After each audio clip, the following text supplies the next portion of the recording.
black tights, combat boots, and a scowl.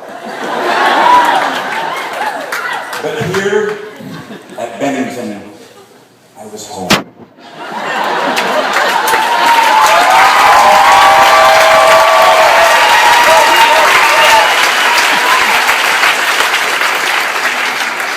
And I have to say, it doesn't get better.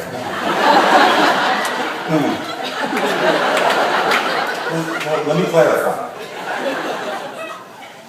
There are not shinier, more important people out there. Your fellow students, your friends, sitting around you are as good as it gets. 22 years after my own graduation, I have worked with my rainy night friend and fellow graduate, Sharon, on countless productions he has written, in all stages of development, from living rooms to off-Broadway. Brooks, Ian, Justin, Brett, John, Matthew, Jim, Sean, Hyla, Nikki, and the Bee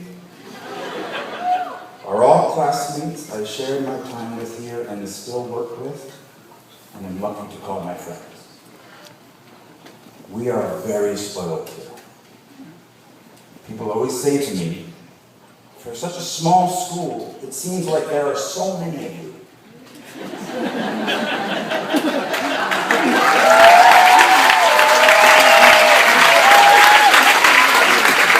I find that really interesting. I kind of think that's perfect. You can't help it. We burn very brightly. Please don't ever stop.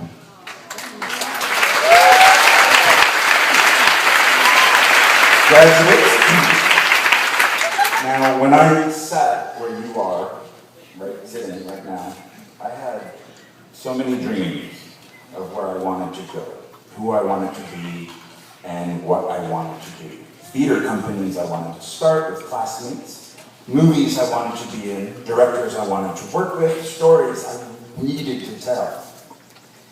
It might take a little time, I thought, but it would happen. When I sat there 22 years ago, what I didn't want to think about is where I would be tomorrow. What I would have to start to do tomorrow. And I graduated in 1991, a great year, a time of resurgence for independent films in this country, a time of relatively affordable rents in New York City. See, I assumed that I could make a living writing my plays, acting way off Broadway, and hopefully, one day, join the actors I loved and respected in those independent films. TV? Oh, what? No. What? Are you kidding me? No. Didn't even consider that. I had much more class than that. Much more self-respect than that.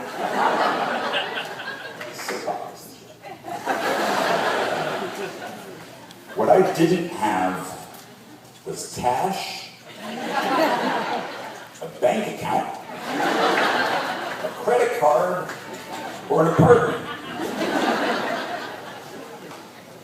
I just had debt.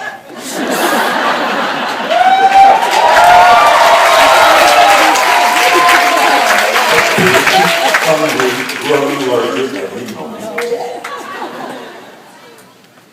So as you will tomorrow, I had to leave beautiful Vermont.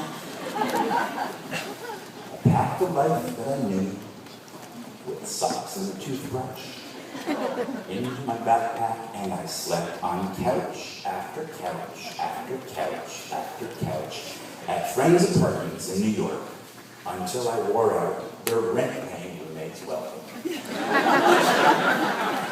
I didn't want a day job. I was an actor. I was a writer. I was a Bennington graduate. I had to get a day job. I dusted pianos at a piano store on Ludlow Street for 5 months. I worked on the property of a Shakespeare scholar for a year, pulling weeds and removing bees' nests. I went on unemployment once, but not for long. I couldn't handle the guilt. Eventually, I was able to pay rent for a spot on the floor of an apartment on the Lower East Side, but my roommate had a breakdown and disappeared. He later resurfaced in a religious cult. I'm making this sound romantic. It really wasn't.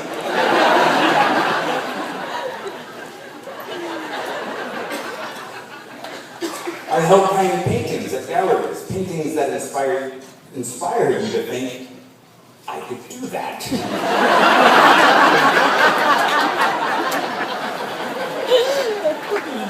And then, finally, after 2 years of job and couch surfing, I got a job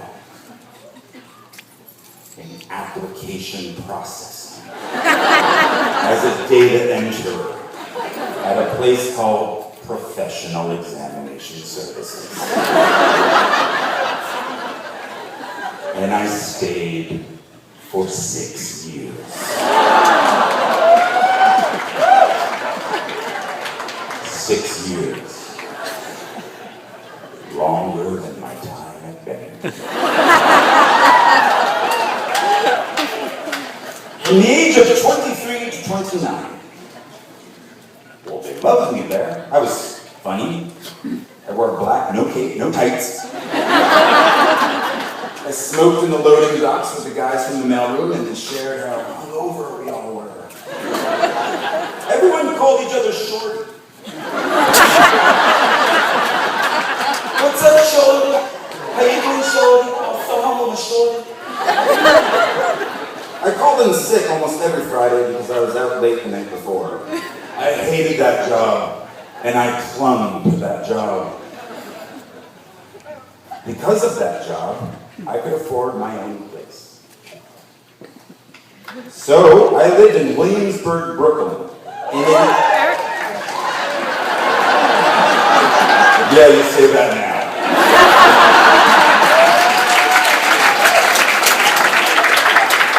Oh, my king for a time machine. Yeah, that's right. I lived in an industrial lot.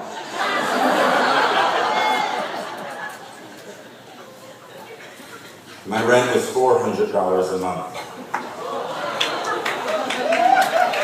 My dream of running a theater company with my friend and fellow Bennington graduate Ian Bell had died.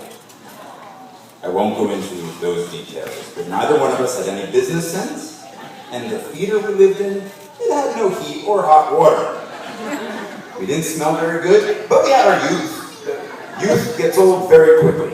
You'll see. So Ian moved out to Seattle, and I moved up the street to my loft. And I still didn't have heat. In 1993, industrial loft meant not legal to live there. I don't want this to sound cool, and I feel like it sounded cool. I did. But I did have hot water. Hot water in my bathroom. Which a friend of mine, using said bathroom, once shouted, "It smells exactly like a summer camp in here." It was true. For some reason, in the middle of Brooklyn, there was earth in my shower. Actual earth. And then, oh look, mushrooms growing from the earth. I was safe though. The Ideal Fire Control Company was right across the street where they make all the chemicals that put out chemical fires. I did not fear a chemical fire. I would be okay. And all those chemicals in the air were okay too, because up the street we had the spice factory. They made spices. And that just covered everything up in a nice human scent. I had a rat. But that was okay, because I got a cat. His name was Brian, no relation.